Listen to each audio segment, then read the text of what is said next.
Hello दोस्तों, novel edit channel में आपका स्वागत है। आई होप आप लोग स्टोरी एंजॉय करेंगे। तो भाई सीन की शुरुआत होती है थोड़े हल्के फुल्के लेकिन सस्पिशियस वाइब के साथ। लुमियन को थोड़ा डिस्कम्फर्ट हो रहा है लेकिन वो अपनी बहन और को रोकता नहीं। एवा, राइमुंड और बाकी लोग आगे बढ़ जाते हैं और लुमियन जानबूझकर पीछे रह जाता है। वो धीरे से और के कान में फुसफुसाता है, अगर नोवेल वीकली से कोई जवाब मिले तो मुझे फ़ोन करना। और भी स्माइल के साथ कहती है, चिंता मत करो, मैं तुम्हें अपडेट करती रहूंगी। और देखो, ये लाइन जितनी सरल लगती है ना उतनी ही भारी भी है। लुमियन की बेचैनी बढ़ती जा रही है, बस वो दिखा नहीं रहा। अब आगे बढ़ते हैं। त्योहारी माहौल में लोग गाते हुए, दुआएं देते हुए पूरे गांव के घर घर जा रहे हैं। एकदम ट्रेडिशनल वाइब्स, जैसे कोई पुराना विलेज फेस्टिवल हो। आखिर में सब पहुंचते हैं एडमिनिस्ट्रेटर बेओस्ट के घर, जो असल में एक पुराना कैसल है, हिल साइड पर बना हुआ। दो ऊंचे टावर, भारी दरवाजा और भीतर गार्डन, सीन एकदम सिनेमैटिक है। मैडम पुआलस वहां खड़ी हैं, हल्के हरे कॉसेट में, पूरी नोबल एलिगेंस। कैथी पीछे खड़ी है, हाथ में ब्रांचेस से बुनी हुई बास्केट लिए। एवा आगे बढ़ती है और एक ब्लेसिंग सॉन्ग गाती है। पुआलस शांत रॉयल स्मर्क के साथ सुनती रहती हैं। अब यहाँ कॉमेंट्री वाला मोमेंट आता है।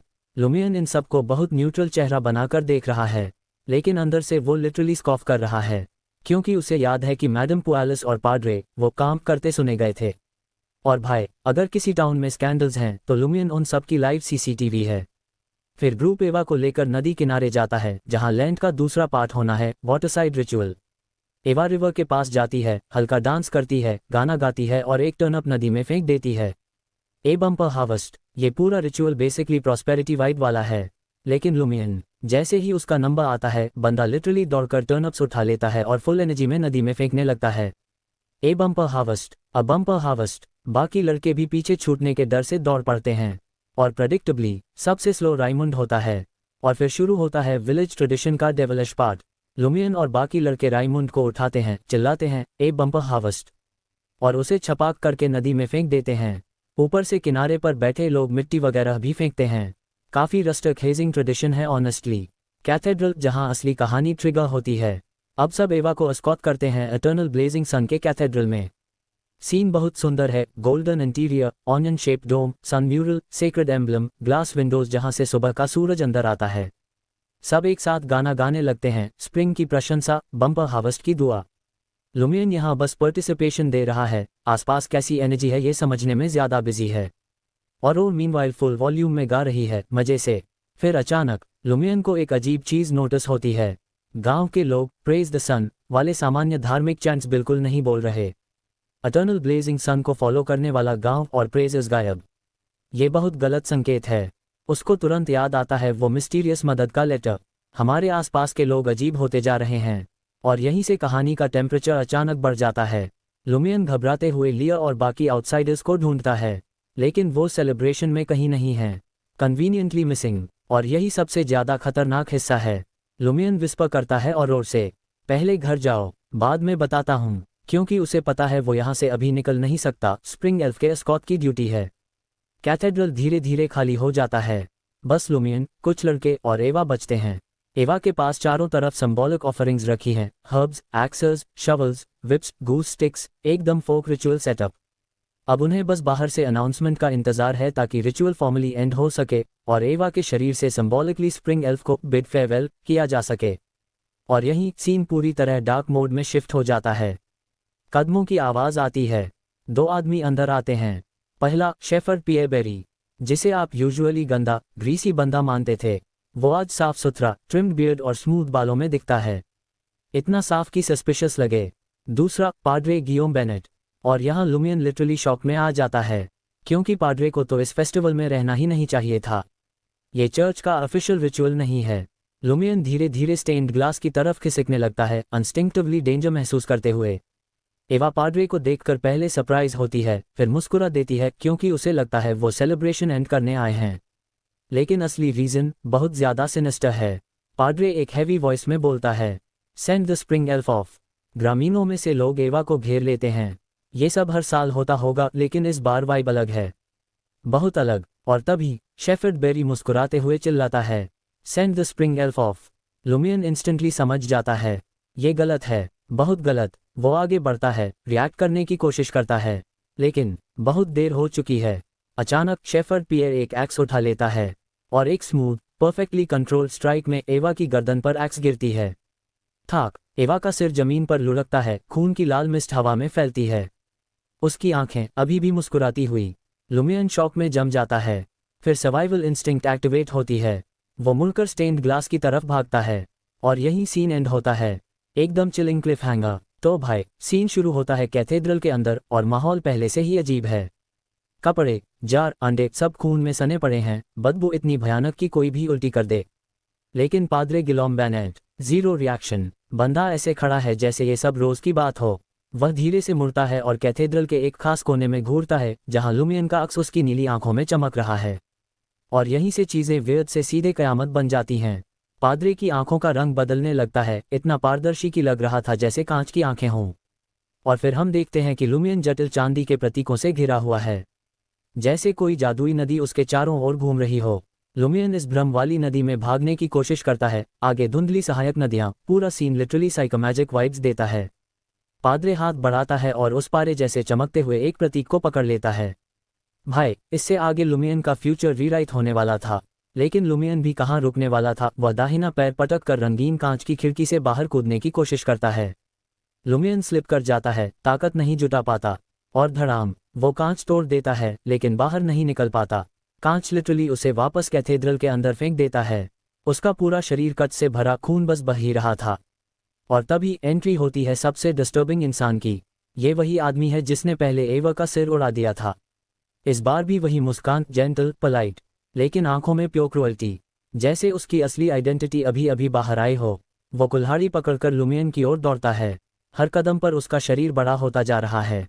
Literally Hulk transformation but religious addition.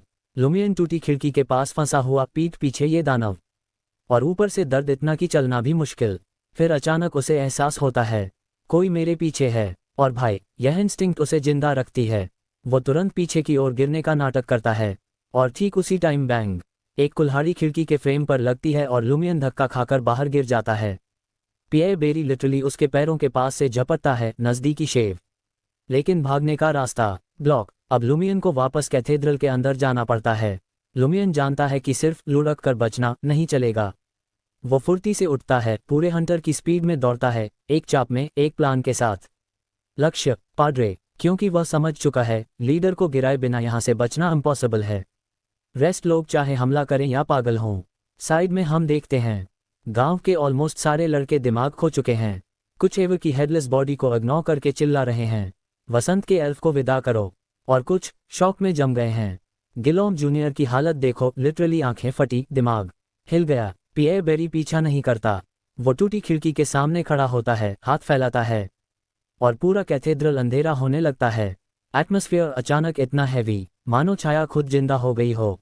तब पादरे गिलॉम बेनेट नेक्स्ट लेवल चीज करता है। वह लुमियन को घेरने वाले सिंबल्स को पकड़ लेता है और बेसिकली लुमियन का फ्यूचर रीराइट करने वाला होता है। लेकिन कुछ गड़बड़ होती है। अचानक पादरे चीखना शुरू कर देता है। उसकी आंखें बंद, खून और गंदे आंसू बह रहे हैं। उसका शरीर बलून की तरह इन्फ्लेट होने लगता है। उसका सुनहरे धागों वाला चोगा फट गया। उसकी त्वचा पारदर्शी होने लगी और उसके नीचे एक भयंकर काला निशान, जैसे किसी दूसरी दुनिया की मुहर हो। और वो आभा, भाई, पूरा कैथेड्रल डर से कांप उठा। कुछ लड़के घुटनों पर गिर गए, कुछ बेहोश, कुछ लिटरली डर के मारे पेशाब कर बैठे। पियर बेरी भी अपनी टोटल डोमिनेंस छोड़कर घुटने पर बैठ जाता है, जैसे किसी सुप्रीम फोर्स ने उसे ऑफ कर दिया हो। उसके सिर में थोड़ा दर्द था, छाती में जलन, कुछ काले कांटे जैसे सिंबल्स उभरने लगे। लेकिन उस मिस्टीरियस आवाज की तुलना में ये सब कुछ भी नहीं था। वो रुकता नहीं, सीधा पादरे की ओर दौड़ता है। वह पादरे के पास पहुंचता है।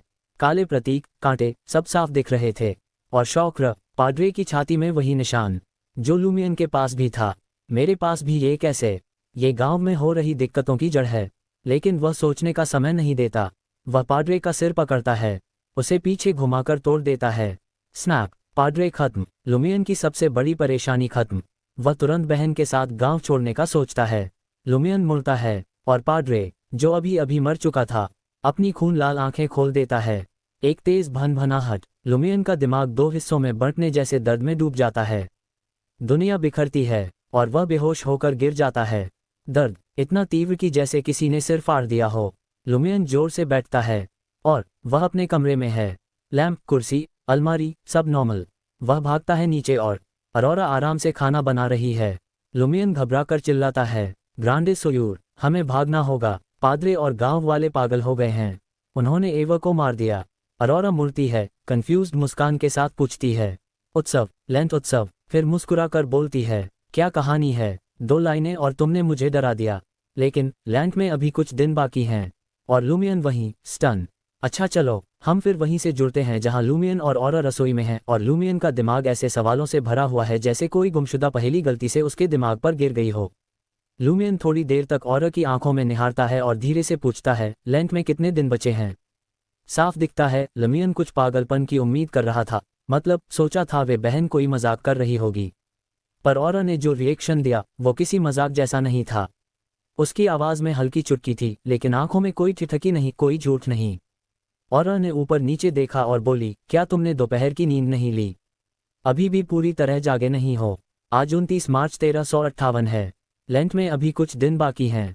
ठीक है, यहाँ एक बात साफ है, वह मजाकिया हो सकती है, पर गंभीर मुद्दों पर औरा कभी हल्केपन का दिखावा नहीं करती। लुमियन भी यही जानता था। उन्होंने एक दूसरे के साथ साथ इतने साल जिए थे कि हर छोटी बुरी आदत, हर हंसी मजाक सब कुछ पता था। और तभी लुमियन के दिमाग में वह पुराना सीन वापस आ गया। वह लेंट की रात, वो जो उत्सव से शुरू हुआ था और खूनी चरमोत्कर्ष पर खत्म हुआ, सारा दृश्य उसे आंखों के सामने चमक उठा। एवा का सिर, पिए बेरी की कुल्हाड़ी, खून, चीखें, सब कुछ इतना जिंदा कि लुमियन ने ठठकर कर खड़े होने जैसा एहसास किया। क्या वह सपना देख रहा था या पलट कर आ गया था? दोनों ही इतने वास्तविक लगे कि लुमियन को फर्क समझ नहीं आया। औरा का चेहरा बेखबर, बिना छल के, ये सब मिलकर लुमियन के संदेह को और बढ़ा कर देते हैं। उसने सोचा, औरा उसे बेवकूफ बना तो नहीं रही, पर 5 साल साथ होने के बाद वह जानता था औरा ऐसे शातिर नहीं। अगर वह झूठ बोलती, लुमियन कुछ सूंघ ही लेता। इसलिए विकल्प छोटा था, या तो किसी ने औरा को नियंत्रित कर दिया है, या फिर सच में समय लौट आया है, या फिर लुमियन ने प्रिकॉग्निटिव कोई ड्रीम देखा था जिसने उसकी याददाश्त वापस दे दी। लुमियन ने तुरंत कोशिश की, उसने अपनी यादों के सारे टुकड़े जोड़ने शुरू कर दिए। 29 मार्च की हर छोटी बड़ी चीज, औरा की लाइट ब्लू ड्रेस, वह सफल रात, लिया, रायन और वैलेंटाइन के साथ कैथेड्रल तक जाना, सब कुछ स्मृति में साफ था। औरा ने बीच में उसकी तरफ हाथ हिला दिया, जैसे कहे, क्या हुआ? और लुमियन झट से होश में आया। औरा, मुझे अभी कुछ याद आया है, मुझे थोड़ी देर के लिए बाहर जाना है, मैं जल्दी लौट आऊंगा, उसने कहा बिना विवरण दिए, क्योंकि अब उसके पास वक्त कम था और निर्णायक कदम तुरंत उठाना जरूरी था। वो बस एक बात पक्का करना चाहता था, एवा जिंदा है या नहीं। अगर एवा जिंदा मिली तो समय के पीछे लौटने की बात माननी पड़ेगी। लुमियन ने ऐसा तय कर लिया था। औरा ने पीछे से चिल्लाकर कहा, मुझे ग्रांडे सोयूर कहो, और डिनर के लिए देर मत करना, बस। और वही रेगुलर जीवन का टोन, देखो दुनिया अब भी आगे चल रही है, भले ही तुम्हारा भाई डायमेंशन हॉप कर रहा हो। लुमियन भागा, वह डर रहा था कि अगर 1 सेकंड भी देर कर दिया तो पूरा जो कुछ भी हुआ था एक डरावने सपने की तरह फिर उसे निगल लेगा। रास्ते भर कुछ ग्रामीण उसे देख रहे थे, पर कोई रोकने का साहस नहीं कर रहा था। कई लोग बस सोचते होंगे कि यह कोई उसका शरारत है। अंततः वह एवा के घर पहुंच गया, गियोम लिजियर, जो कॉडू पहाड़ों में एक जाना माना शूमेकर था। घर छोटा, ग्रेश ब्लू, 2 मंजिला और भूमिगत जैसा, पीछे घास और गूज हाउस। घर में लोग रसोई में व्यस्त थे और एवा वहां खड़ी, भूरे बाल, एक्वा ब्लू आंखें, ग्रे वाइट ड्रेस में, मां के लिए खाना बना रही थी।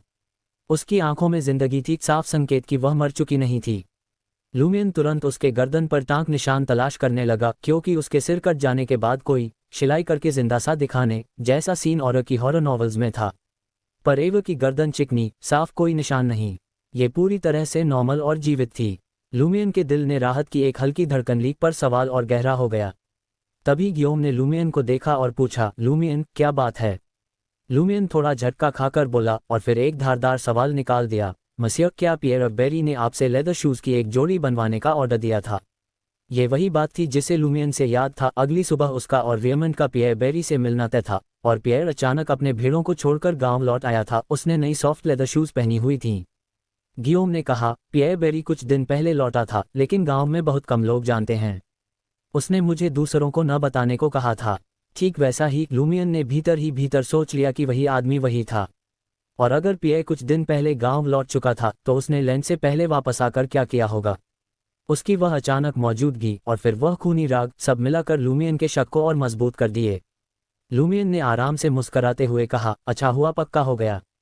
मुझे लगा था मेरे दिमाग और आंखों में दिक्कत आ गई है क्योंकि मैं बहुत पीता हूँ। और फिर अलविदा कहकर वह बाहर निकल आया। पर बाहर आते ही उसकी मुस्कान उड़ गई। उसने अब लगभग निश्चित मान लिया कि सच में 29 मार्च है। क्या मैं समय में पीछे लौट आया हूँ या ये कोई प्रिकॉग्निटिव ड्रीम था? ये सवाल उसके सिर में घूम रहे थे। पर एक बात स्पष्ट थी, वह उसी तरह की फिजिकल शक्ति और हंटर की क्षमता अब भी महसूस कर रहा था। उसने महसूस किया कि वो अब भी वही हंटर है, वह अभी भी सीक्वेंस 9 बियॉन्डर जैसा पावर रखता है। इसलिए उसने सोचा, अगर वह फिर से उस ड्रीम में प्रवेश कर सके तो देखेगा क्या कोई चीज़ बदली है, क्या उसे फेरबदल कर दुनिया को बदलने का मौका मिला है। खाने के बाद लूमियन ने डिनर का नाटक किया क्योंकि उसने अक्सर मुसीबत के बाद ही ऐसा किया था ताकि और को चिंता न हो, और फिर ओल्ड टैवन की ओर निकला। उसे ये देखना था कि क्या वे विदेशी लोग फिर आएंगे, लियर, रायन, वैलेंटाइन, जो कॉर्डू से नहीं लगते थे। टैवन में घुसते ही उसने काउंटर पर बैठकर मॉरिस बेनेट और पतले मध्यम उम्र के पिए गियोम को अभिवादन किया। उसने अपना परिचित आराम लहजा पकड़ा और बोला, एक गिलास विस्की सावर। हाँ, यहाँ विस्की सावर डरीज के फल वाले सस्ते अल्कोहल की तरह माना जाता है, थोड़ा महंगा बियर से, पर लोकल स्वाद में लोकल ही रहता है। मॉरिस ने कठखरे लहजे में कहा, कंजूस लड़के, क्या तुम्हें एब्सेंथ का दर्द अच्छा नहीं लगता? लूमियन ने मानो पुराने वाक्य विनोद की तरह पूछा, क्या वह मुफ्त है? और मॉरिस तुरंत चुप हो गया और उसे गिलास दे दिया। छोटे छोटे शहर के ये इंटरैक्शंस हमेशा मज़ेदार होते हैं, जैसे एक पुराना सर्कस जहां हर आदमी अपनी जगह जानता है। फिर दरवाजे की घंटी की आवाज़ आई और दरवाज़ा खुला। रायन आया, उसका dark bowler hat, drape duffel coat और पेल येलो स्ट्राइड्स। लिया ने फिर एक बार सभी का ध्यान खींच लिया। White pleated cashmere dress, off white coat और मासा इन बूट्स, और उनकी जूतों पर छोटी सिल्वर बेल्स बंधी हुई थीं।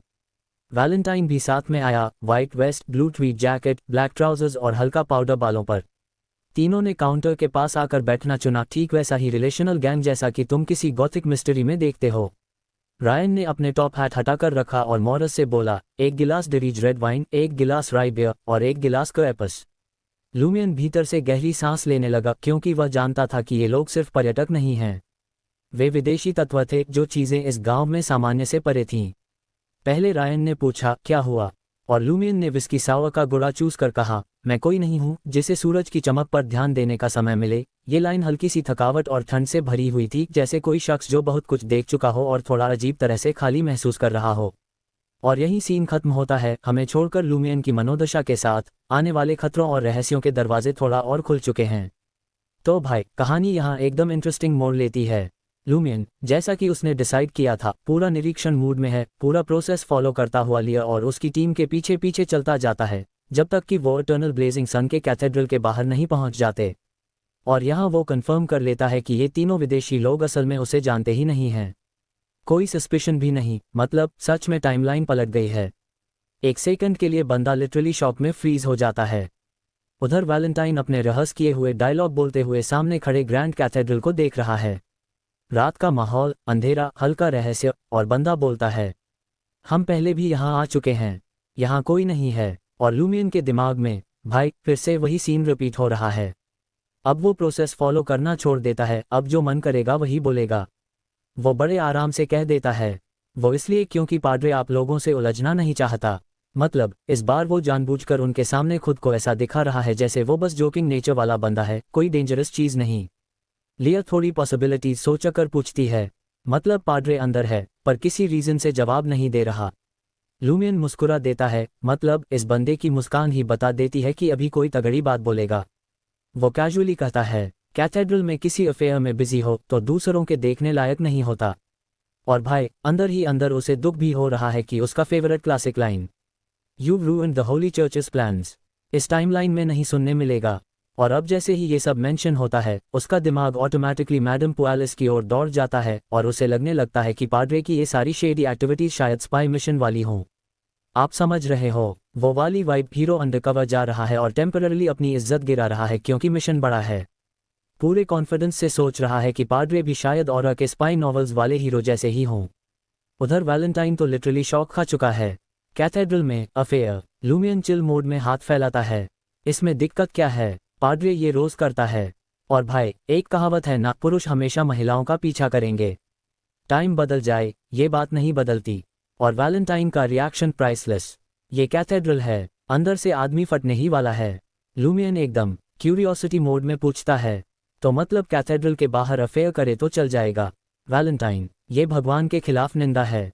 रायन आता है, भाई को शांत कराता है और फाइनली वो काम फौरन पूछता है, तुम्हें कैसे पता कि आज रात पाड्रे किसके साथ है? लूमियन लिस्ट पढ़ देता है जैसे ग्रोसरी आइटम्स हों। मैडम पुआलिस, Madonna Bennett, Philippe Guillaume, Sybil Berry. पूरा गांव स्कैंडल में डूबा हुआ बेसिकली। लिया बीच में रोककर बोलती है, मडोना बेनेट और पाड्रे का same last name. Lumion casually, हाँ, सेकंड कजिन्स हैं। वैलेंटाइन का रिएक्शन फिर से फुल ब्रेकडाउन मोड। गियोम बेनेट भगवान का सेवक है या डेमन का?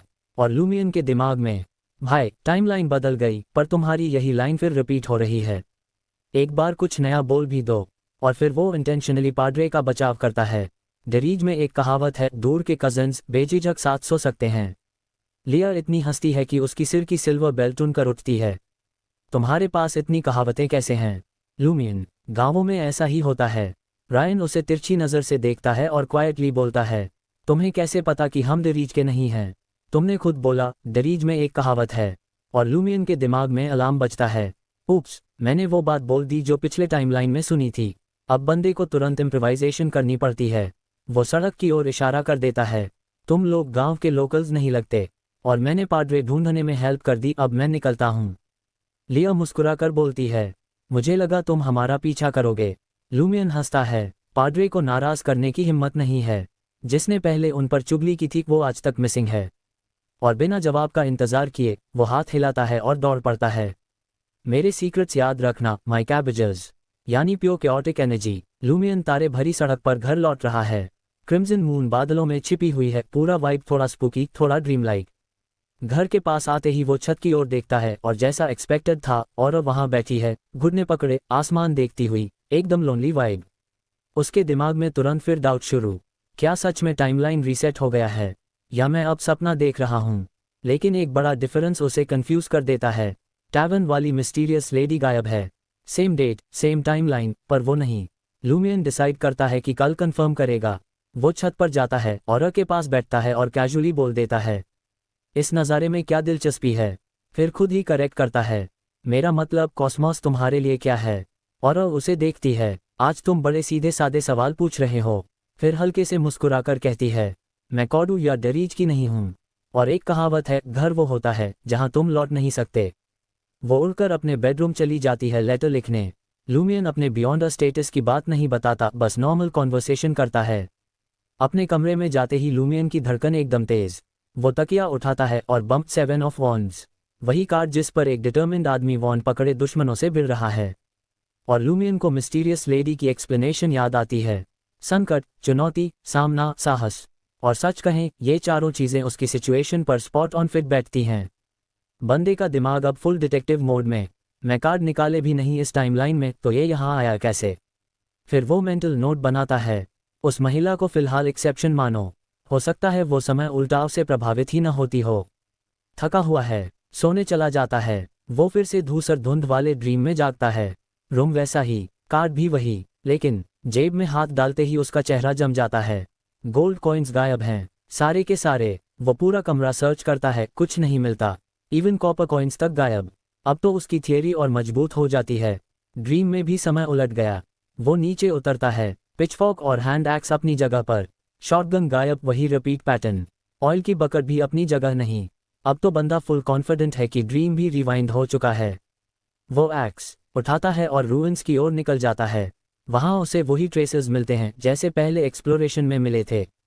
और एक ब्रोकन बिल्डिंग में पहुंचकर वहीं पॉटरी जा, अंदर हल्की सोने की चमक। लूमियन झुककर लुई डॉ उठाता है, सेम कॉइन, सेम शाइन। बस अब उसे साफ समझ आ चुका है, हाँ भाई, सब कुछ रिवाइंड हुआ है, बस कुछ एक्सेप्शंस छोड़कर। अचानक उसके इंस्टिंक्ट्स एक्टिवेट। वो 2 कदम आगे बढ़ता है, कमर मोड़ता है, एक्स घुमाता है, और छत से छलांग लगाता हुआ वही स्किनलेस ब्लड कलर्ड मॉन्स्टर ऊपर से गिर रहा होता है। लेकिन इस बार लूमियन प्रिपेयर्ड है। छपाक, एक ही बार में उसका सिर उड़ जाता है। बॉडी जमीन पर गिरती है, खून, पस, सब उछलता हुआ। और सीन यहीं फ्रीज होता है। तो भाई, कहानी की शुरुआत होती है उसी स्किनलेस मॉन्स्टर की लाश से। लूमियन उसे देख रहा है और खुद से बुदबुदाता है, अरे ये तो पिछली बार जितना ही स्ट्रॉन्ग लग रहा है। अब मजे की बात यह है कि टाइम रिवर्सल से पहले वो इस मॉन्स्टर से बराबरी पर लड़ रहा था। अपनी चतुराई और टाइमिंग से किसी तरह उसे हरा पाया था। लेकिन इस बार, भाई साहब, अब तो आदमी बियॉन्ड बन चुका है। 1 शॉट किल, बस एक कुल्हाड़ी का वार और काम खत्म। और हाँ, उसके पास एक और फायदा था। वो सब पहले एक बार जी चुका था। उसे मॉन्स्टर की पूरी अटैक स्ट्रैटेजी याद थी, जैसे कोई गेम दूसरी बार खेल रहे हो और बॉस फाइट याद हो। थोड़ा टाइम सोचने के बाद लूमियन स्किनलेस मॉन्स्टर की लाश और सिर को एक कोने में रख देता है, छिपाता नहीं बल्कि खून के साथ खुला छोड़ देता है। क्यों? क्योंकि भाई साहब की प्लानिंग ऑलरेडी चल रही थी। हुक डाल दिया था, अब बस फिश के आने का इंतजार था। इसके बाद वो आधी ढही हुई इमारत की तलाशी लेता है और 197 वर्ल्ड और जोड़ 25 कॉपर मिलते हैं। Pocket money secured. लीवर ब्लू भी चेक किया पर कुछ खास नहीं मिलता। अब शुरू होती है असली शिकार वाली चाल। लूमियन रूइंस के अंदर जाता है, पर सिर्फ 20-30 मीटर आगे जाकर लौट आता है और उस रास्ते पर चढ़ जाता है जहां स्किनलेस मॉन्स्टर चला था। ऊपर आधी टूटी छत पर चढ़कर कवर लेता है और चुपचाप इंतजार करता है। पूरी तरह एक प्रोफेशनल हंटर वाइब। कुछ टाइम बाद नीचे रूइंस के अंदर से एक नई आकृति आती है। Shotgun monster. ये वही मॉन्स्टर है जिसने पहले लूमियन को हंटर वाला बियॉन्डर कैरेक्टरिस्टिक दिया था। आधा आदमी आधा जानवर, टेढ़ी टांगें, ग्रीसी बाल और पीठ पर शॉटगन टंगी हुई। मॉन्स्टर अंदर ऐसे घूम रहा था जैसे रोज की निगरानी हो। फिर उसे हवा में खून की गंध आती है और वो सीधे स्किनलेस मॉन्स्टर की लाश के पास जाकर जांच करने लगता है। ये सब ऊपर से लूमियन देख रहा था और हल्की सी फ्रस्ट्रेशन में कहता है, इतनी दूरी से मुझे सूंघ नहीं सकता, सीरियसली। फिर वो अपने सेट किए हुए ट्रैप को एक्टिवेट करता है। कुल्हाड़ी मारता है, छत हिलती है और भारी पत्थर शॉटगन मॉन्स्टर की तरफ गिरते हैं। मॉन्स्टर रिफ्लेक्सेस का तोड़ नहीं, साइड में कूद जाता है। लेकिन लूमियन की योजना मल्टी स्टेप थी। ठीक उसी मोमेंट वो ईगल की तरह हवा में कूदता है और मॉन्स्टर पर झपटता है। दोनों हवा में टकराते हैं, full action scene vibes. Lumian एक हाथ से कुल्हाड़ी, दूसरे हाथ से मॉन्स्टर की बांह पकड़कर उसे खींचता है और अचानक नीचे वार करता है। मॉन्स्टर कटकर गिर जाता है। ना यहाँ CGI था, ना स्टंट डबल, सीधा रॉ फाइट। मॉन्स्टर का सिर फिर एक साफ सुथरे वार से अलग। और लूमियन खड़ा होकर तिरस्कार से कहता है, तुम कमजोर हो गए हो, बाहर से डरावना, अंदर से पुआल का पुतला। अब वो कैरेक्टरिस्टिक का इंतजार करता है, लेकिन कुछ नहीं निकलता। रेड लाइट, ग्लो, कुछ नहीं। वो खुद ही समझ जाता है, अच्छा तो पिछले टाइमलाइन में मैंने इसका कैरेक्टरिस्टिक ले लिया था, इसलिए टाइम रिवर्सल के बाद ये मॉन्स्टर तो रिवाइव हो गया, लेकिन उसके अंदर बियॉन्डर कैरेक्टरिस्टिक नहीं लौटा। मगर उससे बड़ा सवाल ये था, टाइम रिवर्सल के बाद मैं खुद पहले जैसा इंसान क्यों नहीं बना? इसका कोई जवाब नहीं मिलता। लूमियन मॉन्स्टर की कॉपर कॉइन्स उठाता है और रूइंस छोड़ देता है। अगली सुबह, इस बार लूमियन अपनी बहन ऑरा के सामने सिरदर्द का नाटक नहीं करता। सीधे जल्दी उठकर नाश्ता बनाता है, टोस्ट, पोच्ड एग्स, बेकन, पूरा शेफ मोड। ऑरा उसे देखती है और ताना मारते हुए कहती है, अरे वाह, आज बड़े मेहनती लग रहे हो, मुझे तो लगा तुम कल पीकर लुढ़क गए थे। लूमियन बड़ा स्मूथ जवाब देता है, एक एप्पल विस्की सावर और एक एब्सिंथ का गिलास, इतना भी क्या? ऑरा बिल्कुल क्लासी अंदाज में कहती है, वाइन छोड़कर बाकी सब अनहेल्थी हैं, और इसी वजह से तुम दिन ब दिन बेवकूफ़ हो रहे हो। लूमियन मन में, वाइन अपवाद क्यों है? और क्योंकि मुझे पसंद है। End of debate. नाश्ते के बाद लूमियन बाहर जाने बजाय डो गूंधने लगता है। ऑरा को ये सस्पिशियस लगता है, उसे लगता है लूमियन ने जरूर कोई गड़बड़ की है। लेकिन लूमियन असल में विलेज के बिहेवियर को लेकर चिंतित है। वो कहता है कि कुछ लोग अजीब बिहेव कर रहे हैं। ऑरा भी गंभीर हो जाती है क्योंकि उसे भी ये एहसास हुआ था। लूमियन बताता है कि उसे किन लोगों में गड़बड़ी दिखी, मैडम पुआलिस, पाड्रे, पॉन्स बेनेट और शेफर्ड पियर बेरी। ऑरा बताती है कि पुआलिस के एक्स्ट्रामैरिटल अफेयर्स तो थे, लेकिन सुपरनैचुरल सेंस में भी कुछ गड़बड़ थी। पाड्रे सुपर पावर्स पाने के लिए तरस रहा था। कोच पॉन्स में दिमाग की जगह मसल है, और पियर बेरी का कुछ भीड़ों के साथ जल्दी लौटना सस्पिशियस था। तभी डॉबेल बजती है। एक टेलीग्राम आता है ऑरा के नाम। बर्ट्रंड एडमिनिस्ट्रेटर का ग्रीडी असिस्टेंट कॉइन लेता है और चला जाता है। टेलीग्राम में लिखा है, ऑथर सलोन जून में है, आप 3 आ जाएं, यात्रा खूबसूरत होगी। और मैंने कब कहा कि मुझे जाना है? ये लोग क्या कर रहे हैं? लूमियन शॉक में था क्योंकि यह टेलीग्राम वही रिप्लाई था जो टाइम रिवर्सल से पहले उसे फ्यूचर में मिलने वाला था। मतलब, जिस टेलीग्राम को लूमियन अभी भेजने वाला भी नहीं था, उसका जवाब टाइम रिवर्सल के बाद पहले ही आ गया। यानी टाइमलाइन में कुछ बहुत ही विचित्र चल रहा है। तो भाई, लूमियन अब एकदम डिटेक्टिव मोड में है। उसे लग चुका है कि अगर उसका शक सच है, तो टाइम रिवर्सल सिर्फ कॉडू और उसके आसपास की जगह में हुआ है, बाकी दुनिया शांत, नॉर्मल तरीके से चल रही है। और ये सोचते ही उसके दिमाग में ख्याल पटाखों की तरह फूटने लगे। अगर मैं यहाँ से बाहर गया, तो क्या मैं नॉर्मल टाइमलाइन में लौट जाऊंगा? अब देखो, आदमी होप्स तो रखता ही है, चाहे सिचुएशन कितनी भी वाइल्ड क्यों ना हो। लेकिन वह सीधे ऑरा को टाइम रिवर्सल वाली बात नहीं बताता। इंस्टेड वो एकदम इनोसेंट बनकर खड़ा हो जाता है और गिल्ट मोड एक्ट करता है। ये टेलीग्राम मैंने किया था। और का रिएक्शन प्राइसलेस था। नाराज भी, हंसी भी दबा रही, और शौक का लेवल ऐसा कि जैसे किसी बैडास हंटर को कोई चिड़िया आंख में चोंच मार दे। ईगो हर्ट जोड़ confusion equals perfect combo. Lumion भी पूरी एक्टिंग में। असल में मैं त्रिय घूमना चाहता था। और फिर डिटेल में बताता है कि उसने चोरी छिपे टेलीग्राफ ऑफिस जाकर नॉवल वीकली को मैसेज भेजा और की राइटिंग स्टाइल में कि अगला ऑथर सैलून कब है। वो टिपिकल यंगर ब्रदर, प्रत्येक मूव काम गलत, रीजन स्मार्ट और एग्जीक्यूशन ओवर कॉन्फिडेंट। और सुनती है और फिर पूरा समझ आने का नोट देती है। अच्छा तो ये बात थी। और लिटरली अगले ही सेकंड लाठी उठा लेती है। तो बच्चा अब बड़ा हो गया है। मैं कसम से कह रहा हूँ, अगर ये सीन वेबटून में होता ना तो बैकग्राउंड में आग जली होती। लूमियन भी भाग नहीं रहा, पूरा मजाक मोड में बोलता ही जा रहा। मेरी सफाई सुनो, नहीं मेरी एक्सप्लेनेशन सुनो। फिर भाई पूरी प्रेजेंटेशन दे देता है।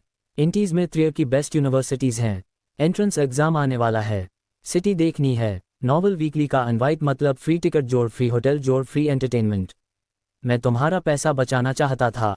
और धीरे धीरे सॉफ्ट पड़ने लगती है, क्योंकि बातों में लॉजिक है भी। फिर वो एकदम सॉफ्टली बट स्टिल अनॉयड कहती है, लेकिन ये सोचा कि मुझे सैलून में जाना पसंद नहीं। और लूमियन की रिप्लाई एकदम भाई स्तर डिप्लोमेसी। सैलून नहीं, तुम इम्पोर्टेंट हो। वो लोग तो रिलेशनशिप बिल्ड करना चाहते हैं। सैलून स्किप कर सकती हो, कोई इशू नहीं। और को यहाँ महसूस होता है कि भाई सच में लोगों को समझने में बेटर हो रहा है। आखिरकार वो अग्री कर जाती है। ठीक है, 2 दिन में त्रियर चलेंगे। नॉवल वीकली को टेलीग्राम भेज देना। लूमियन एकदम खुश, लाइक फाइनली कुछ कंट्रोल मिला इस टाइम लूप वाली जिंदगी में। लेकिन अंदर से वो जानता है कि बस ऐसे ही गांव छोड़कर वहां के सीक्रेट्स नहीं खुलने वाले। फिलहाल कोशिश करनी पड़ेगी।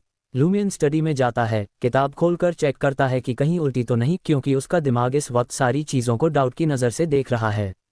और तभी उसकी निगाह जाती है लीव ब्लू पर। जैसे ही वह उसे खोलता है, वो मिसिंग वर्ड्स और छोटे छोटे होल्स वापस दिखते हैं। और भाई यहीं पर उसका दिमाग पूरा उल्टा हो जाता है। क्या ये पत्र मैंने ही लिखा था?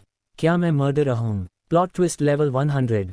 वह एनालाइज करता है, शायद टाइम रिवर्सल एक बार नहीं कई बार हुआ है। किसी पुराने साइकिल में शायद उसी ने क्लूज ढूंढे और औरा को बचाने के लिए अनोनिमस लेटर भेजा। लेकिन ऑफिशियल्स जब तक आए, लूप फिर रीसेट हो गया। मेमोरी भी रीसेट, फिजिकल कंडीशन भी रीसेट। लेकिन इस बार मेमोरी रीसेट नहीं हुई, क्योंकि उसने ड्रीम रूइंस में वॉन्ट कार्ड एक्टिवेट किया था। उसकी स्पेशल ट्रेट रियल वर्ल्ड में ट्रांसफर हुई, इससे उसकी स्टेट लूप की शुरुआत में सेव हो गई। इसलिए शॉटगन मॉन्स्टर रीसेट हुआ और उसका कैरेक्टरिस्टिक गायब, लेकिन लूमियन रीसेट नहीं हुआ। ये एक्सप्लेनेशन सुनकर कोई भी बोल उठे, भाई मैं बस सीक्वेंस 9 बना हूँ, इतनी साइफाई चीज़ें डाइजेस्ट करने का टाइम भी नहीं मिला। और उस पत्र के बारे में अभी भी क्लैरिटी नहीं है, हो सकता है और या मैडम पुआलिस ने लिखा हो। दोनों ही केपेबल बियॉन्डर्स हैं। बट फिर लूमियन को एक जीनियस आइडिया आता है। ड्रीम रूइंस में जाओ, वहाँ अपने घर वाला लीवर ब्लू खोलो। अगर ड्रीम वाला भी मिसिंग वर्ड्स वाला है, इक्वल्स पत्र उसी ने लिखा है, क्योंकि ड्रीम उसकी सबकॉन्शियस का प्रोजेक्शन है। अगर परफेक्ट है, इक्वल्स किसी और ने पत्र लिखा। Simple, clean, affective. पर अभी नींद नहीं, पहले वह इन्फो गैदर करता है और जाता है ओल्ड टैवन। और कॉर्नर में बिल्कुल कैजुअली बैठी होती है वही मिस्टीरियस लेडी जिसने वॉन्ट कार्ड दिया था। Orange pleated dress, flounce collar, frilly hat, एकदम ट्रेडमार्क एनपीसी अराइवल वाइब्स। उसके सामने नाश्ता नहीं, 3 टैरो डेक्स पड़ी हैं। लूमियन पूछता है, क्या मुझे एक कार्ड खींचना है?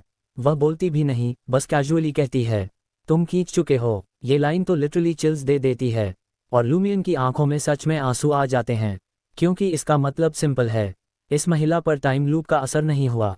वही सारी बातें याद हैं। अब लूमियन सीधे पूछता है, हम टाइम लूप में फंसे हैं? महिला कामली, जैसे मौसम बताती हो, हाँ तुम सर्कल इनहैबिटेंट्स में से एक हो।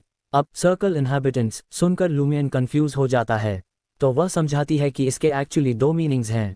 ऐसे लोग जिन्हें किसी अस्तित्व की प्रार्थना से सीक्वेंस 4 के बराबर शक्ति मिल जाती है। और तुम्हारी वर्तमान स्थिति, टाइम लूप में फंसा इंसान।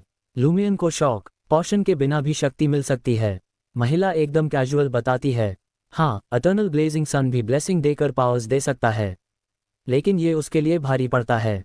ब्लेसिंग परमानेंट नहीं होती, और इससे इंसान धीरे धीरे सन के और करीब होने लगता है, फिजिकल, मेंटल, स्पिरिचुअल। और ऊपर से पावर कभी भी वापस ली जा सकती है, जब तक तुम्हारे पास कोई यूनिक पाथवे एबिलिटी न हो जिससे तुम उस गिफ्ट को चुरा सको। मैं बस इतना कहना चाहूँगा, सीक्वेंस 4 की ब्लेसिंग कैजुअली डिस्कस करना, इस लेडी के पास नॉलेज लेवल स्कैरी हाई है। तो कहानी यहाँ एक बहुत इंटरेस्टिंग मोड़ लेती है। लूमियन और ये रहस्यमयी महिला जो टैरो कार्ड्स लेकर बैठी होती है, उनकी डिस्कशन एकदम डीप हो जाती है। सीन शुरू होता है लूमियन के एक सवाल से। वो थोड़ी देर सोचता है और फिर पूछता है, तो शरीर, मन और आत्मा ये बस्टोर के करीब इसलिए आते हैं क्योंकि गिफ्ट की शक्ति अपने साथ एक तरह का ब्रांड लाती है, सही? अब ये सवाल उसने हवा में नहीं मारा है। ये डिडक्शन उसने ओल्डेस्ट वन और पुराने मालिकों की छोड़ी हुई बियॉन्ड कैरेक्टरिस्टिक्स देखकर निकाला था। और हल्की सी बात यह भी है कि बस्टोमेंट भले ही प्योर पावर हो, कोई डायरेक्ट कैरेक्टरिस्टिक्स नहीं होती, बट स्टिल पावर में पिछले मालिकों की कुछ आदतें, टेंडेंसीज, वो छाप बची रह सकती हैं। महिला मुस्कुराती है, टैरो कार्ड्स हाथ में लिए, और बोली, अच्छी तर्क क्षमता है तुम्हारी, और ने तुम्हें बेसिक चीज़ें अच्छी पढ़ाई होंगी। लूमियन अंदर से बोले बिना नहीं रहता, हाँ, याद दिलाने की ज़रूरत नहीं। लेकिन महिला आगे बढ़ती है और समझाती है कि बस्टोआ भले ही इन्फ्लुएंस नहीं डालना चाहता, वो होने से रुकता नहीं। गिफ्ट अगर किसी पर उतरेगा तो उसका असर शरीर, दिमाग, आत्मा तक पहुंचता है। और अगर पावर में बस्टोर की इच्छा ही न हो तो बस्टोर्ड उस पावर को संभाल ही नहीं पाएगा, वो तुरंत टूट जाएगी। यही कारण है कि ऑर्थोडॉक्स गॉड्स के ब्लेसिंग्स टेम्पररी और सीमित होते हैं। लूमियन को तुरंत एक और बात सूझती है, तो ईवल गॉड्स, ये तो शायद बिल्कुल परवाह ही न करें कि बस्टोर्ड का क्या होगा। वो अपनी जिज्ञासा दबा नहीं पाता और पूछता है, एक बियॉन्डर, यानी जिसके अंदर पहले से कैरेक्टरिस्टिक्स हैं, वो गिफ्ट ले सकता है? टकराव नहीं होगा, लूज कंट्रोल का खतरा। महिला स्माइल करती है और कामली समझाती है, थोड़ा बहुत टकराव होगा, लेकिन कुछ खास नहीं। गिफ्ट तुम्हारे शरीर को बदलना चाहेगा और तुम्हारा शरीर पहले से बियॉन्डर कैरेक्टरिस्टिक के अनुसार बना हुआ है। दोनों लड़ेंगे लेकिन बैलेंस मिल ही जाएगा, और मानसिक या स्पिरिचुअल असर कम होगा, इसलिए लूज कंट्रोल नहीं होगा। बस हाँ, कभी कभार एक्स्ट्रा आंखें, एक्स्ट्रा हाथ उग जाएं तो चौंकना मत। और यहाँ वो हंस भी देती है, बशर्ते पावर लंबी चले और बहुत हाई लेवल हो, वरना छोटे मोटे बदलाव इग्नोर कर देना। लूमियन बस ओके वाली वाइब में नॉलेज सोचता रहता है। फिर वो पूछता है, अगर गिफ्ट उसी पाथवे से हो या किसी नेबरिंग पाथवे से? महिला तुरंत कहती है, फिर कोई टकराव ही नहीं होगा, लेकिन इसका मतलब ये नहीं कि तुम्हारे शरीर में कोई बदलाव नहीं आएगा। लूमियन, अच्छा वाला कंफ्यूजन लिए पूछने ही वाला था कि महिला खुद हंसकर बोल देती है, मुझे लगा था कि सर्कल इनहैबिटेंट्स के बारे में जानने के बाद तुम टाइम लूप पर ज्यादा फोकस करोगे, लेकिन तुम तो इस साइड डिस्कशन में फंस गए। This is not like you. Lumion हल्की थकी हंसी हंसता है और कहता है कि वो एक्चुअली पूछने वाला था कि क्या वो लूप तोड़ने में मदद कर सकती है, पर फिर उसे उसकी बात याद आई कि लूप तोड़ने का एक तरीका कॉडू का पूरा नाश है, हर एक इंसान की मौत। तो उसने खुद समझ लिया कि उसे अपनी मेहनत पर भरोसा करना होगा। महिला सिर हिलाती है, सही समझा। लूमियन थोड़ा इरिटेटेड होकर पूछता है, तो आपने पहली बार में साफ क्यों नहीं कहा? महिला एकदम कैंडिड तरीके से हंस देती है, अगर मैं तुम्हें शुरुआत में ही कह देती कि तुम टाइम लूप में फंसे हो तो क्या तुम मानते? लूमियन सोचकर मानता है, शायद नहीं, क्योंकि सच में जब तक आदमी खुद न देख ले कोई भी इतनी अजीब बात मानता नहीं। महिला कहती है कि वो समय बर्बाद नहीं करना चाहती थी ये कहानी समझाने में। लूमियन फिर एक जरूरी सवाल पूछता है, क्या आपको पता है कि लूप की क्या है? मुझे किस दिशा में कोशिश करनी चाहिए? महिला सिर हिलाती है, कुछ चीज़ों पर यहाँ डिविनेशन बहुत खतरनाक है। लूमियन कंफ्यूज्ड, वो आगे जोड़ती है, अगर पता होता बता देती। मैं भी चाहती हूँ ये ट्रिप खत्म हो, मुझे भी चाहिए एक वर्क फ्री वेकेशन। हाँ, मिस्टीरियस लेडी भी बेसिकली टायर्ड एम्प्लॉय निकली। लूमियन फिर एक और प्रैक्टिकल सवाल पूछता है, अगर पाड्रे नहीं मरा तो क्या लूप रिपीट नहीं होगा? और महिला इस बार क्रिस्टल क्लियर जवाब देती है, नहीं, कई ट्रिगर्स हैं, उनमें से एक है टाइम का 12th नाइट तक पहुंचना, बाकी तुम समझ जाओगे। लूमियन कोशिश करता है चीजें लिंक करने की। उसे एक और इम्पॉर्टेंट बात समझ आती है, वो हर लूप में अपनी यादें और कैरेक्टरिस्टिक्स याद रखता है क्योंकि उसने अपनी ट्रेट को एक्टिवेट कर दिया है। महिला भी इसे कंफर्म करती है, तो लॉजिकली अगर वो लगातार मेहनत करता रहे एक न एक दिन वो लूप की असली की ढूंढ लेगा। महिला भी कहती है, सिद्धांत रूप में हाँ, लेकिन एक कॉम्प्लिकेशन है। वो एक्सप्लेन करती है कि कॉडू और आसपास का हिस्सा ही लूप में है, बाहर की दुनिया नॉर्मल है। तारीखें आगे बढ़ रही हैं, इन्वेस्टिगेटर्स के टेलीग्राम्स बाहर तक जाएंगे और उनकी तारीखें देखकर ऑफिशियल समझ जाएंगे कि यहाँ कुछ इम्पॉसिबल हो रहा है। और जैसा कि हर अथॉरिटी करती है, उन्हें इन्फेक्शन, करप्शन या अनोमली को फैलने से रोकना होगा। लूमियन समझ जाता है, बाहरी फोर्सेस भी कॉडू को उड़ाने का फैसला कर सकती हैं। महिला एक एग्जाम्पल भी देती है, सोनियासी के पास बैंसी हार्बर स्टॉर्म्स चर्च ने करप्शन की वजह से पूरा उड़ा दिया था। 0 सर्वाइवर्स। लूमियन को अब अर्जेंसी महसूस होती है। उसके पास लूप तोड़ने के लिए शायद बस 3-4 चांसेस हैं। महिला उठकर शांत पोज में कहती है, कम से कम तुम्हारे पास मौका है, बहुतों के पास नहीं होता। लूमियन सड़क पर खड़ा होता है और गांव को देखता है। सब कुछ नॉर्मल लगता है, लोग, आवाजें, घर, बच्चों की एक्टिविटी। लेकिन इस फसाड के नीचे पूरा गांव एक नाइटमेयर लूप में फंसा है। कुछ लोग, पाड्रे, शेफर्ड, पियर, पॉन्स, एवर, इनके बारे में लूमियन को शक है, लेकिन बाकी कौन इनोसेंट, कौन नहीं कहना मुश्किल। रेमंड ग्रेग, जो हमेशा थोड़ा धीमा और अनाड़ी लगता है, उसके बारे में भी 100% शो नहीं हो पा रहा। वो ये भी सोचता है कि लेंट के दौरान लड़कों का अजीब बिहेवियर शायद उनकी अपनी गलती नहीं थी, पाड्रे की कोई शक्ति उन पर असर कर रही थी। इस विचार में डूबते ही उसे अपने अंदर हंटर पोर्शन के डाइजेस्शन के फर्स्ट साइंस महसूस होते हैं। वो खुश हो जाता है, क्या मैं 1-2 लूप्स में हंटर डाइजेस्ट कर सकता हूँ? अगर ऐसा हुआ तो वो जल्दी सीक्वेंस 8 प्रोवोकर बन सकता है और इससे लूप तोड़ने की चांसेस बढ़ेंगी। वो इसी एक्साइटमेंट में गांव के स्क्वायर पहुंचता है। लूमियन अभी पाड्रे के पास जाने ही वाला था कुछ क्लूज निकालने की उसकी नज़र पड़ती है शेफर्ड पियर पर। डार्क ब्राउन कोट, हुड, कमर पर रस्सी और एकदम नए लेदर शूज। लूमियन तेजी से उसके पास जाता है और कैजुअली पूछता है, पियर, तुम वापस क्यों आए? पियर के बाल चिपचिपे, चेहरे पर दाढ़ी, लेकिन सरप्राइजिंगली मुस्कुराता हुआ। वो कहता है कि लेंट आने वाला है और उसने सालों से इसे सेलिब्रेट नहीं किया, इस बार मिस नहीं करेगा। उसके टोन में सॉफ्टनेस है, पहले वाले डरावने शेफर्ड से बिल्कुल अलग वाइब। लूमियन को सटल फर्क दिखता है, जैसे आंसर्स थोड़े केमिकल्स की तरह मिलते जुलते हैं लेकिन एग्जैक्ट नहीं। वो पियर के नए जूतों पर ध्यान देता है और पूछता है, अच्छा कमा रहे हो क्या? पियर कहता है कि पैसा नहीं, पर उसका नया बॉस अच्छा है, थिंग्स, गिफ्ट्स देता रहता है। आज रात ड्रिंक्स उसकी तरफ से। लूमियन कैजुअली पूछता है, कैथेड्रल जा रहे हो? पियर साई लेकर कहता है कि हाँ, बहुत समय हो गया गॉड से बात किए। लेकिन लूमियन को कुछ अजीब लगता है। जहाँ भी शेपर्ड्स रहते हैं, विलेजर्स नियरबाई होते हैं।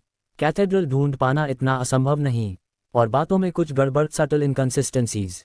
पियर फिर पूछता है, तुम भी कैथेड्रल जा रहे हो? लूमियन मना करता है और कैजुअली बोलता है कि वो घर जा रहा है। आज रात मिलते हैं। पियर हाथ हिलाकर चला जाता है। लूमियन उसे जाते हुए देखता है और अचानक फैसला करता है, पाड्रे से मिलने की जरूरत नहीं। उसका अगला टारगेट होगा शेफर्ड पियर बेरी का घर। और यही चैप्टर का सस्पेंसफुल एंड आता है। तो देखो, इस पूरे सीन की शुरुआत होती है बेरी फैमिली के छोटे से, मतलब बहुत ही ठूसे हुए 2 मंजिला घर से।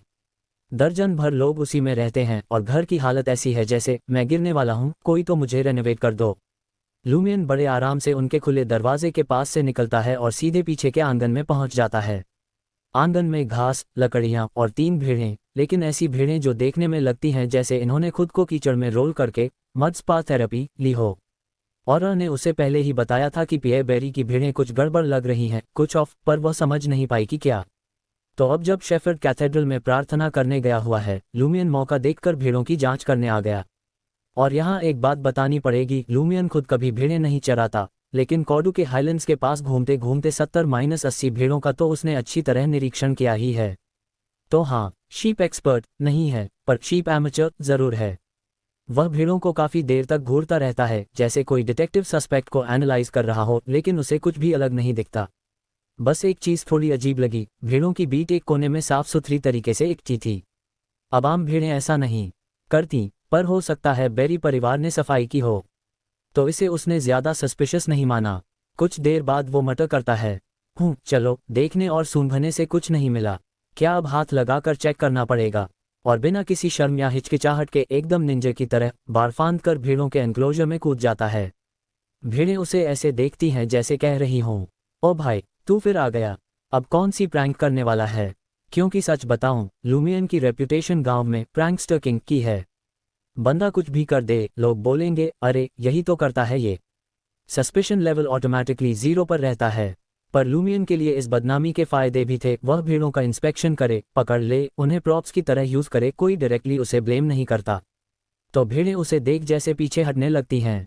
लूमियन एक को पकड़ता है, प्रोफेशनल अंदाज में उसके दांत चेक करता है, उसके शरीर को पलपट करता है, पूरा डॉक्टर मोड।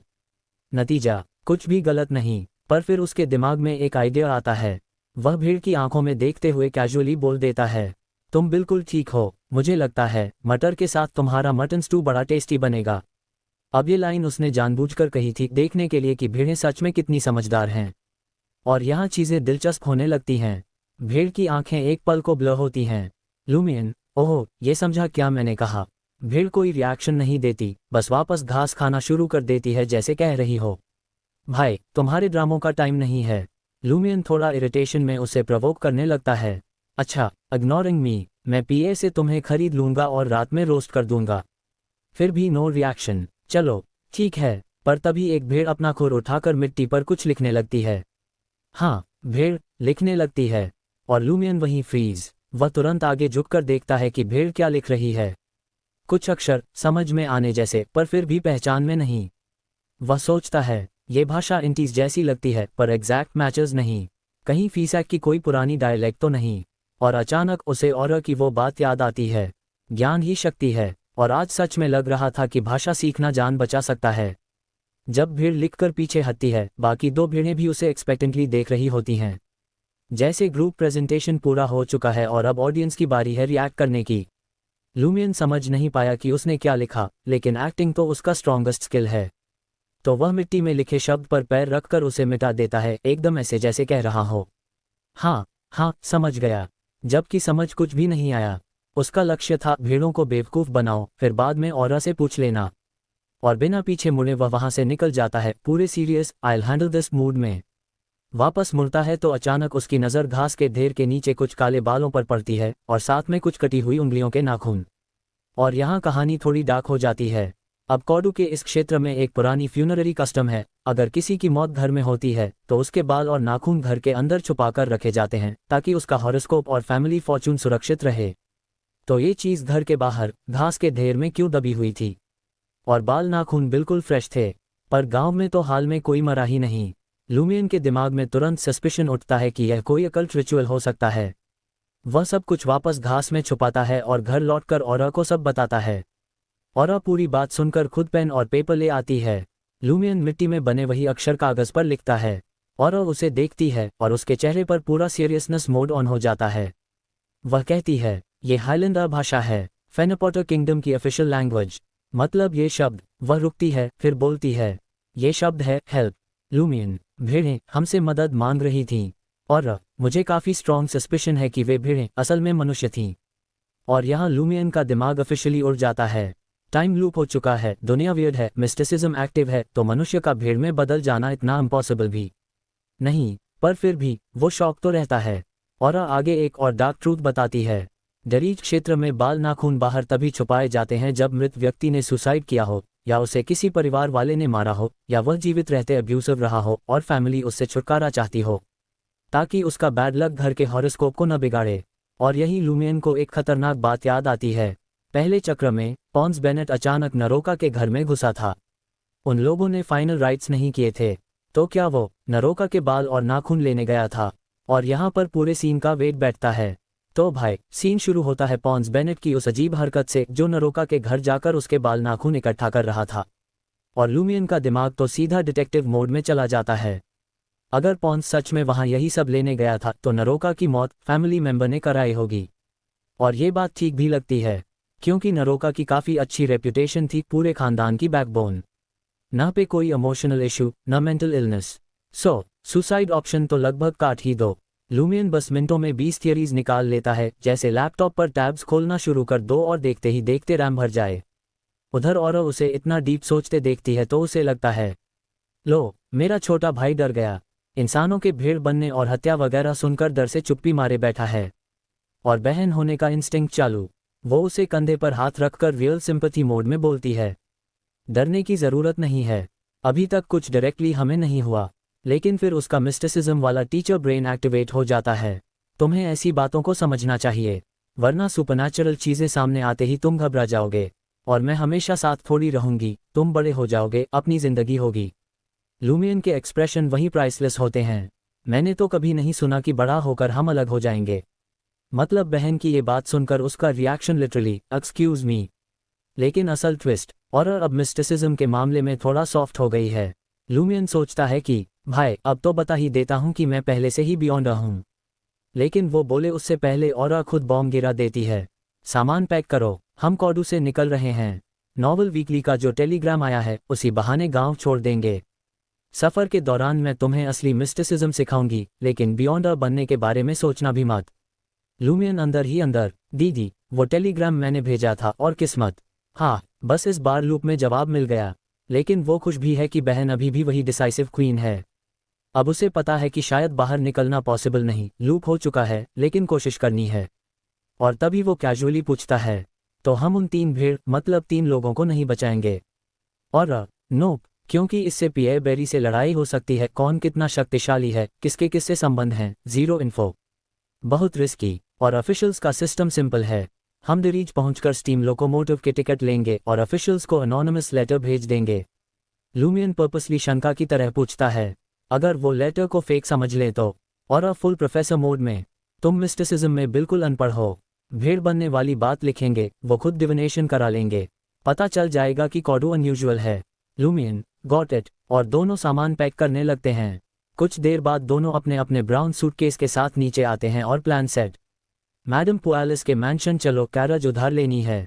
और मानती है कि पैदल जाने में पूरा दोपहर लगेगा। और लूमियन हंटर होते हुए भी अपनी असली ताकत छिपा रहा है।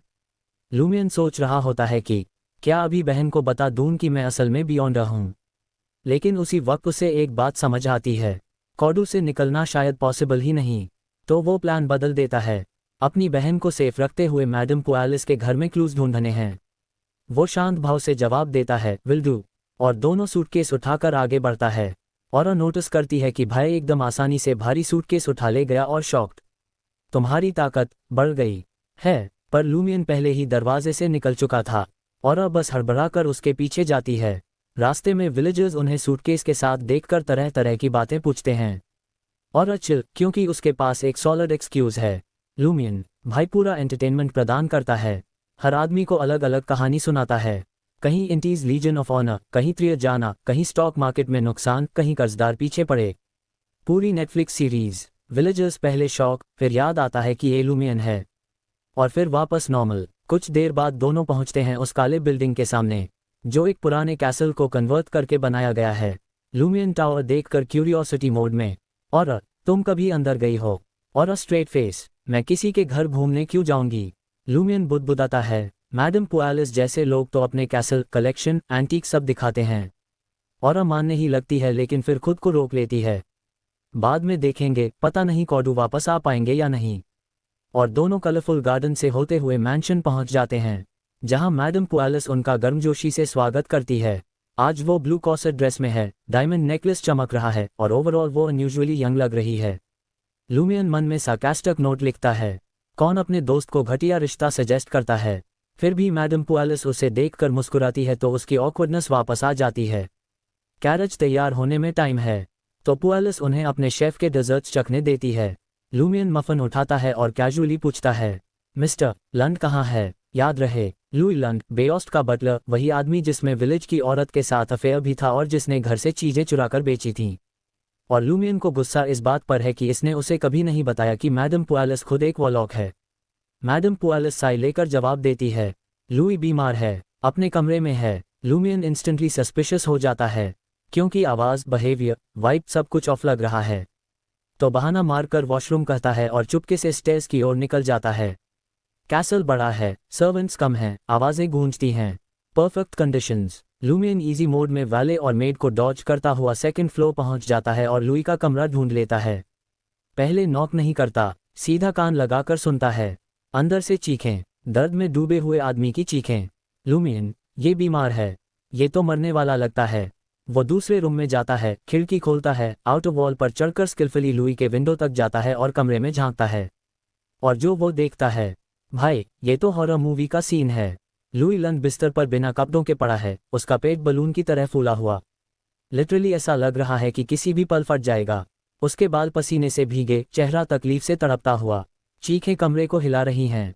और उसके पास खड़ी है 40-year-old एक महिला। ब्राउन बाल, ब्राउन आंखें, आकर्षक लेकिन अजीब एक्साइटमेंट से भरी हुई। ग्रेश वाइट ड्रेस पहने, और वो जोर जोर से चिल्ला रही है, जल्दी जल्दी। लूमियन समझ ही नहीं पाता कि जल्दी क्या। और तभी अचानक लुई का पेट उभरता है, जैसे अंदर कोई किक मार रहा हो। और अगले ही सेकंड उसका पेट सच में फट जाता है। हाँ, ओपन वाउंड, ब्लड एवरीवेयर। और वहां से एक छोटा, खून से लथपथ हाथ बाहर आता है।